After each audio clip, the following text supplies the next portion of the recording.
අපි කතා කරනවා ආණ්ඩු ක්‍රම මාදිලි යටතේ තියෙන සංදීය මාදිලි ආණ්ඩු ක්‍රම දෙකක් වන ඇමරිකාව සහ ඉන්දියාව ආශ්‍රයෙන් අහන්න පුළුවන් අනුමාන කෙටි ප්‍රශ්න කීපයක් අද දවසේදී ඔයාලට පළවෙනි ප්‍රශ්නේ විදිහට දීලා තියෙනවා ඇමරිකානු ආණ්ඩු ක්‍රමය තුල පවතින සංදීය ලක්ෂණ දෙකක් ලියන්න කියලා. පුතාලා ලියපු ආන්සර්ස් දෙකක් ලියන්න. අපි දැන් කලින් චුට්ටකට කලින් සාකච්ඡා කරපු කොටසෙන් තමයි මේ ප්‍රශ්න ටික දීලා තියෙන්නේ. එතකොට අපි කතා කරපු මාතෘකා ටිකට අදාළව ඒ ආශ්‍රයෙන් හදපු ප්‍රශ්න කීපයක් තමයි මේ දැන් සාකච්ඡා කරන්නේ. මට කියන්න ආන්සර්ස් ලියපු ඒවා.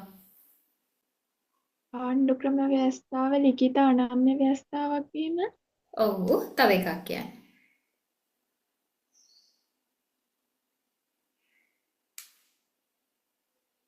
ආණ්ඩු ක්‍රම ව්‍යවස්ථාව උත්තරීතර වීම.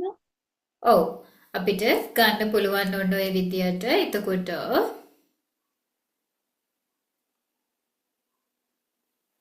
හරි. පුතා කියපු උත්තර දෙක හරි. ඇමරිකානු ආණ්ඩු ක්‍රමය තුළ තියෙන ලක්ෂණ දෙකක් කියවුවම ලිඛිත ව්‍යවස්ථාවක් වීම, අනම්‍ය ව්‍යවස්ථාවක් වීම, ආණ්ඩු ක්‍රම ව්‍යවස්ථාව උත්තරීතර වීම, ඒ වගේ උත්තර දෙකක් ලියලා තියෙනවා මේ ප්‍රශ්නෙට. අපි යමු දෙවෙනි ප්‍රශ්නෙට. ඇමරිකානු ආණ්ඩු ක්‍රමය තුළ පවතින සමූහාණ්ඩුවාදී ලක්ෂණ දෙකක් ලියන්න කියලා කියනවා. ලිව්වද මේකට ආන්සර් එකක්?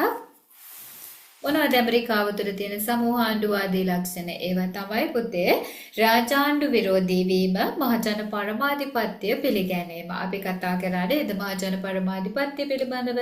එතකොට සමූහාණ්ඩුවාදී ලක්ෂණයක් තමයි ඒක. සමූහාණ්ඩුවාදී ලක්ෂණ අතරටත් අපිට ගන්න පුළුවන් මහජන පරමාධිපත්‍ය පිළිගැනීම සහ රාජාණ්ඩු විරෝධී බව කියන ලක්ෂණ දෙක. අපි යනවා තුන්වෙනි ප්‍රශ්නෙට. ඇමරිකා එක්සත් ජනපදයේ මධ්‍යම ව්‍යවස්ථාදායකයේ ප්‍රාන්ත නියෝජනය කරන මණ්ඩලය කුමක්ද කියලා අහනවා. තුන්වෙනි එකට උත්තරේ තමයි පුතේ සෙනෙට් මණ්ඩලය. ඇමරිකාවේ ප්‍රාන්ත නියෝජනය කරන මණ්ඩලය ද්විමාණ්ඩලික ව්‍යවස්ථාදායකය තුල ප්‍රාන්ත නියෝජනය කරන මණ්ඩලයට අපි කියනවා සෙනෙට් මණ්ඩලය කියලා.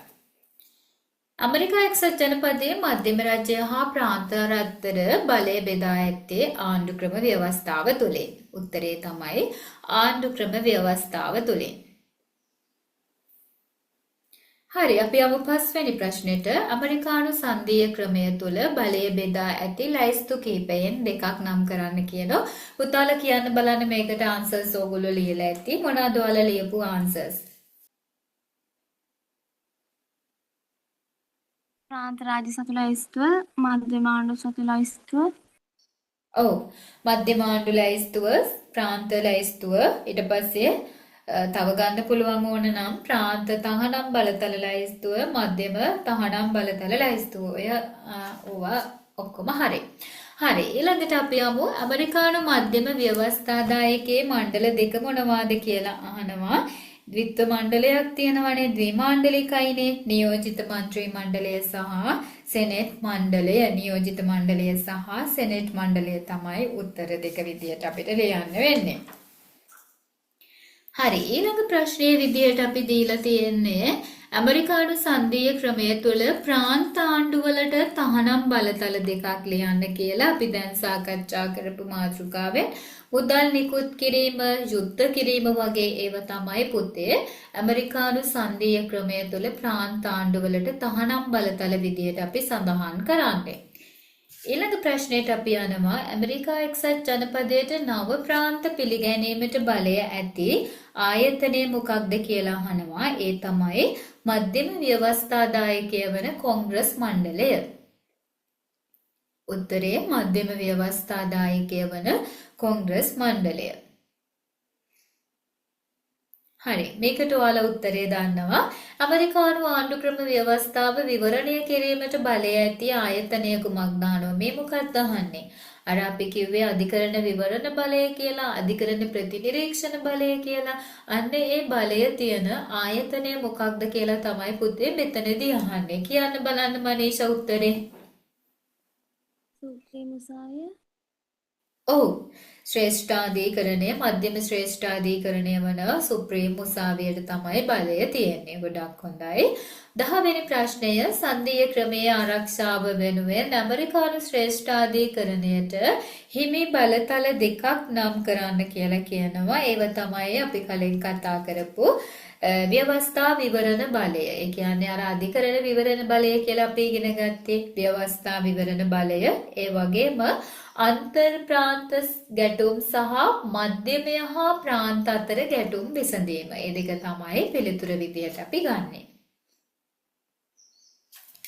11 ඇමරිකානු සංධීය ක්‍රමය තුළ මධ්‍යම රජය හා ප්‍රාන්ත හවුලේ ක්‍රියාත්මක කරන සමගාමී බලතල දෙකක් සඳහන් කරන්න කියලා කියනවා. මොනවද සමගාමී බලතල විදිහට අපි සඳහන් කරන්නේ? බදු පැනවීම, මැතිවරණ පැවැත්වීම, එවගේ සරල දෙකක් ලියා ගන්න. ඇමරිකානු ශ්‍රේෂ්ඨාධිකරණය ව්‍යවස්ථා විවරණ බලය හිමි කරගත් අධිකරණ තීන්දුව කුමක්ද කියලා අහනවා. මට මතකයි මම කියලා දුන්න දැන් චුට්ටකට කලින්. මොකද්ද ලියපු උත්තරේ පුතේ? ඇමරිකානු ශ්‍රේෂ්ඨාධිකරණයට අධිකරණ විවරණ බලය, එහෙම නැත්නම් අපි ඉගෙන ගත්ත අධිකරණ ප්‍රතිනිරීක්ෂණ බලය, ව්‍යවස්ථා විවරණ බලය හිමි කරගත්ත අධිකරණ තීන්දුව මොකක්ද? කියන්න බලන්න උත්තරේ 12 වෙනි එකට. ඒව මැඩිසන් නඩු තීන්දුව තමයි පුතේ නඩු තීන්දුව බවට පත් වෙන්නේ. ඊට පස්සේ ඇමරිකානු සංධීය ක්‍රමය තුළ මධ්‍යම රජය හා ප්‍රාන්ත අතර ඇතිවන ගැටුම් निराකරණය කරන ආයතනය මොකක්ද කියලා අහනවා. ඒ තමයි ශ්‍රේෂ්ඨාධිකරණය. එහෙම නැත්නම් සුප්‍රීම උසාවිය. ඊළඟ ප්‍රශ්නය 14 ඇමරිකානු සංධීය ක්‍රමය තුළ නව ප්‍රාන්ත එකතු කර ගැනීමට බලය ඇති ආයතනය මොකක්ද අහනවා. ඒ තමයි මධ්‍යම ව්‍යවස්ථාදායකය වන කොංග්‍රස් මණ්ඩලය. එහෙම නැත්නම් කොංග්‍රසය. අද වන විට ඇමරිකාවේ මධ්‍යම රජයේ බලය වැඩිවීමට බලපා ඇති හේතු දෙකක් අහනවා. ඒවා තමයි ජාතිකවාදී අදහස් වර්ධනය. පළවෙනි එක ජාතිකවාදී අදහස් වර්ධනය. දෙවෙනි එක ජනාධිපතිවරයාගේ ක්‍රියාකලාපය. හරි. අපි යමු 16 වෙනි ප්‍රශ්නය සඳහා. ඇමරිකානු දේශපාලන ක්‍රමය තුළ පවතින දේශපාලන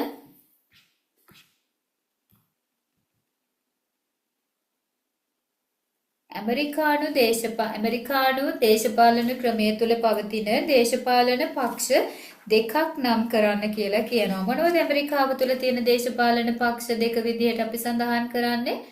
ඩෙමොක්‍රැටික් සහ රිපබ්ලිකන් පක්ෂය. ඒ කියන්නේ පුතේ ප්‍රජාතන්ත්‍රවාදී පක්ෂය සහ සමූහාණ්ඩුවාදී පක්ෂය. ඩෙමොක්‍රැටික් සහ රිපබ්ලිකන් කියලා තමයි අපි දන්නේ. ඒ කියන්නේ ප්‍රජාතන්ත්‍රවාදී සහ සමූහාණ්ඩුවාදී කියන පක්ෂ දෙක. ඇමරිකා එක්සත් ජනපදයේ ප්‍රාන්ත සංඛ්‍යාව 50යි. 18 වෙනි ප්‍රශ්නය ඉන්දීය සංධීය මාදිලිය තුල මධ්‍යම ආණ්ඩුව බලවත් වන ශේෂ්ත්‍ර තුනෙන් දෙකක් නම් කරන්න කියලා කියනවා. මොනවද ඒ? ඒ තමයි මූල්‍ය ශේෂ්ත්‍රය සහ පරිපාලන ශේෂ්ත්‍රය. මූල්‍ය සහ පරිපාලන. ඉන්දියානු මධ්‍යම ආණ්ඩුවේ ව්‍යවස්ථාදායකයේ මණ්ඩල දෙක මොනවද කියලා අහනවා. ඒ තමයි පුතේ ලොක් සභාව සහ රාජ්‍ය සභාව. ලොක් සභාව සහ රාජ්‍ය සභාව. උත්තරේ ලියා ගන්න. 20 ඉන්දියානු ආණ්ඩුක්‍රම මාදිලිය සංධීය ලක්ෂණ සහිතව ස්ථාපිත කිරීමට බලපෑ හේතු දෙකක් නම් කරන්න කියලා කියනවා. පළවෙනි හේතුව තමයි ඉන්දියාව භෞමික වශයෙන් විශාල වීම. ඒ කියන්නේ භූමිය අතින් විශාල රාජ්‍යයක් වීම. ඊළඟට ඉන්දියාවේ පැවති බහුවිධ සමාජ ක්‍රමය. ඉන්දියාව භෞමික වශයෙන් විශාල රාජ්‍යයක් වීම සහ ඉන්දියාවේ බහුවිධ සමාජ ක්‍රමය තමයි ඒ සඳහා බලපාපු හේතු දෙක. ඉන්දියානු සංධීය ක්‍රමය අර්ධ සංධීය ක්‍රමයක් ලෙස හඳුන්වපු න්‍යායවේදියා මහාචාර්ය කේ.සී. වියර්. වියන්න යයන්න හල් රයන්න. මහාචාර්ය කේ.සී. වියර් තමයි පොතේ ඉන්දියානු සංධීය ක්‍රමය අර්ධ සංධීය ක්‍රමයක් කියලා සඳහන් කළේ. ඊට පස්සේ 22 ඉන්දියානු ෆෙඩරල් ක්‍රමය තුල පවතින ප්‍රාදේශීය ඒකක කොටස් දෙක මොනවාද කියලා අහනවා. මොනවද පුතේ ඉන්දියාවේ ප්‍රාදේශීය ඒකක කොටස් දෙක? ඒ තමයි ප්‍රාන්ත ඊට පස්සේ මධ්‍යම ආණ්ඩුවට අයත් සාංගමික ප්‍රදේශ. ප්‍රාන්ත මධ්‍යම ආණ්ඩුවට අයත් සාංගමික ප්‍රදේශ.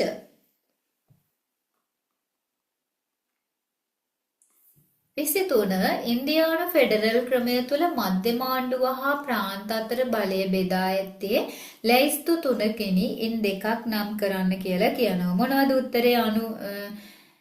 කියන්න බලන්න 23 වෙනි ප්‍රශ්නෙට උත්තරේ. මධ්‍යම ආණ්ඩුවේ ලැයිස්තුව, ප්‍රාන්ත ලැයිස්තුව, මධ්‍යම ආණ්ඩුවේ ලැයිස්තුව, ප්‍රාන්ත ආණ්ඩුවේ ලැයිස්තුව, සමගාමී ලැයිස්තුව කියලා ගන්න පුළුවන්. ඒකෙන් 2ක් ලියන්න ඕනේ. ඉන්දියානු ආණ්ඩු ක්‍රම ව්‍යවස්ථාව අර්ථකථනය කිරීමේ බලය සහිත ආයතනය තමයි ශ්‍රේෂ්ඨාධිකරණය. ඉන්දියානු ආණ්ඩු ක්‍රමයේ ස්වභාවය පිළිබඳව ව්‍යවස්ථාවේ සඳහන් වෙති ආකාරය තමයි ඉන්දියානු ආණ්ඩු ක්‍රමය පිළිබඳ ව්‍යවස්ථාවේ තියෙන පුතේ ඉන්දියාව රාජ්‍ය සංගමයක් බවට පත්වෙනවා කියලා. ඊට පස්සේ ඉන්දියානු සංධීය ක්‍රමය තුළ මධ්‍යම ව්‍යවස්ථාදායකය හඳුන්වන නම තමයි පාර්ලිමේන්තුව. ඊළඟ ප්‍රශ්නේ ඉන්දීය සංධීය ක්‍රමය තුළ ජනාධිපතිවරයා ප්‍රාන්ත වෙනුවෙන් පත් කරන නියෝජිතයා කවුරුන්ද කියලා අහනවා. අංක 27න් කවුද නියෝජිතයා? එයා තමයි ආණ්ඩුකාරවරයා. මේ ප්‍රාන්තවල ප්‍රධානියා වෙන්නේ පුතේ ආණ්ඩුකාරවරයා. ඉන්දීය සංධීය ක්‍රමය තුළ දෙවන මන්ත්‍රී මණ්ඩලය හඳුන්වන නම තමයි රාජ්‍ය සභාව කියලා කියන්නේ. ඉන්දියානු ජනාධිපතිවරයාට ප්‍රකාශයට පත් කළ හැකි හදිසි අවස්ථා 3න් 2ක් නම් කරන්න කියනවා. මොනවද හදිසි අවස්ථා 3? රාජ්‍ය හදිසි අවස්ථාව, ප්‍රාන්ත හදිසි අවස්ථාව, මූල්‍ය හදිසි අවස්ථාව. මේකෙන් 2ක් ලිවීම ප්‍රමාණවත්. ඉන්දියාවේ නාමික විධායකයේ කවුරුන්ද කියලා අහනවා. පුතේ ඉන්දියාවේ නාමික විධායකයේ බවට පත් වෙන්නේ ජනාධිපතිවරයා. ඒ වගේම ඉන්දියාවේ සත්‍ය විධායකයේ බවට කැබිනට් මණ්ඩලය පත් වෙනවා. ඉන්දියාවේ සත්‍ය විධායකය ඉවත් කිරීමට ව්‍යවස්ථාදායකයට ගෙනෙනු ලබන යෝජනාව හඳුන්වනු ලබන නම මොකක්ද කියලා අහනවා. සත්‍ය විධායකය කියන්නේ අගමැති ඇතුළු කැබිනට් මණ්ඩලය. කැබිනට් මණ්ඩලය ඉවත් කරන්න ගෙනෙනු ලබන යෝජනාව මොකක්ද කියලා අහනවා. ඒ තමයි පුතේ සත්‍ය විධායකයේ විශ්වාස භංග යෝජනාව. මොකක්ද උත්තරේ? විශ්වාස භංග යෝජනාවකින් තමයි ඉන්දියාවේ සත්‍ය විධායකයේ ඉවත් කරන්නට පුළුවන්කම තියෙන්නේ. ඉන්දියාවේ නාමික විධායකයේ ඉවත් කරන්නේ කොහොමද? නාමික විධායකයේ ජනාධිපතිවරයා ඉවත් කරන්න දෝෂාභියෝගයකින් පුළුවන්. ඒකත් සටහනක් දාගන්න. ඉන්දියානු ආණ්ඩු ක්‍රමය තුළ පවතින සංධීය ලක්ෂණ 2ක් නම් කරන්න කියනවා. අපි කලින් ඉගෙන ගත්තා. ලිඛිත ව්‍යවස්ථාවක් පැවතීම, ද්විමාණ්ඩලික ව්‍යවස්ථාදායකය. ඉන්දීය සංධීය ක්‍රමය ආරම්භයේදී මධ්‍යම ආණ්ඩුව බලවත් කිරීමට බලපෑ හේතු 2ක් ලියා ගන්න උත්තර. ජාතික ආරක්ෂාව තහවුරු කර ගැනීම, ඒ වන විට පැවති ජාත්‍යන්තර අත්දැකීම්. ජාතික ආරක්ෂාව තහවුරු කර ගැනීම සහ ඒ වන විට පැවති ජාත්‍යන්තර අත්දැකීම් තමයි උත්තර විදියට ලියන්න ඕනේ. ඊට පස්සේ ඉන්දීය නිදහස් සටනේදී මූලිකත්වයේ ගත් ව්‍යාපාරය මොකක්ද කියලා අහනවා. ඒ ව්‍යාපාරය තමයි කොංග්‍රස් ව්‍යාපාරය. කොංග්‍රස් ව්‍යාපාරය. ඉන්දියානු ආණ්ඩු ක්‍රම ව්‍යවස්ථාව කෙටුම්පත් කිරීමේ මණ්ඩලයේ සභාපති කවුද අහනවා. පුතේ ආචාර්ය අම්බෙඩ්කර්. ආචාර්ය අම්බෙඩ්කර්. ඉන්දියානු ෆෙඩරල් ක්‍රමය තුළ අන්තර් ආණ්ඩු ගැටුම් විසඳීමේ බලය ඇති ආයතනය කුමක්ද අහනවා. ශ්‍රේෂ්ඨාධිකරණය. ඉන්දියානු ආණ්ඩු ක්‍රම ව්‍යවස්ථාව සංශෝධනය කරන ආකාර 3න් 2ක් දක්වන්න කියලා කියනවා. පළවෙනි එක තමයි ඇතැම් වගන්ති ව්‍යවස්ථාදායකයේ ද්විත්ව මණ්ඩලවල සාමාන්‍ය බහුතරයකින්. ලියා ගන්න. ඇතැම් වගන්ති ව්‍යවස්ථාදායකයේ ද්විත්ව මණ්ඩලවල සාමාන්‍ය බහුතරයකින්. දෙවෙනි එක ඇතැම් වගන්ති ව්‍යවස්ථාදායකයේ ද්විත්ව මණ්ඩලවල විශේෂ බහුතරයකින්. ඊළඟ ප්‍රශ්නෙට අපි යමු. ඉන්දියානු ආණ්ඩු ක්‍රම ව්‍යවස්ථාව සම්පාදනයේදී මධ්‍යම ආණ්ඩුව බලවත් කිරීම සඳහා එවකට පැවති ජාත්‍යන්තර අත්දැකීම් වලට පදනම් වූ රටවල් දෙකක් අහනවා. ඇමරිකාව, කැනඩාව, ඕස්ට්‍රේලියාව වගේ රටවල් වලින් දෙකක් ලියා ගන්න උත්තරය විදිහට. ඉන්දියානු ආණ්ඩු ක්‍රමය තුළ විධායකය ප්‍රධාන වශයෙන් කොටස් දෙකකට බෙදිය හැකිය. එම කොටස් දෙක අහනවා නාමික විධායකය සහ සත්‍ය විධායකය. නාමික විධායකය බවට ජනාධිපතිවරයා පත් වෙනවා. සත්‍ය විධායකය බවට අගමැතිය ඇතුළු කැබිනට් මණ්ඩලය පත් වෙනවා. ඉන්දියානු ෆෙඩරල් ක්‍රමය තුළ සුවිශේෂී තත්ත්වයක් හා බලතල හිමි කරගත් ප්‍රාදේශීය ඒකක දෙකක් නම් කරන්න කියනවා. ඒවා තමයි පුතේ නාගලන්ත, ජම්මු කාශ්මීර. ජම්බු නෙමෙයි ජම්මු. ජයන්න හල්ම යන්න මුයන්න. ජම්මු කාශ්මීර සහ නාගලන්ත ප්‍රාන්තය. ඉන්දියාවේ පවතින ආණ්ඩු ක්‍රම මාදිලිය අපි දන්නවා අර්ධ සංධීය ආණ්ඩු ක්‍රම මාදිලියක්. ඔන්න ඔය විදිහට අපිට පුළුවන් ඉන්දියාව සහ ඇමරිකාව ආශ්‍රයෙන් අපි අද සාකච්ඡා කරපු කොටස ආශ්‍රයෙන් ඔයාලට විභාගෙදී අහන්න පුළුවන් අනුමාන කෙටි ලිඛිත ප්‍රශ්න කීපයක් තමයි අපි අද සාකච්ඡා කරේ. මට කියන්න මේ ප්‍රශ්න ටික පැහැදිලිද පුතාලට? උත්තරයක් දෙන්න මයික් ඔන් කරලා. පැහැදිලි ටීචර්.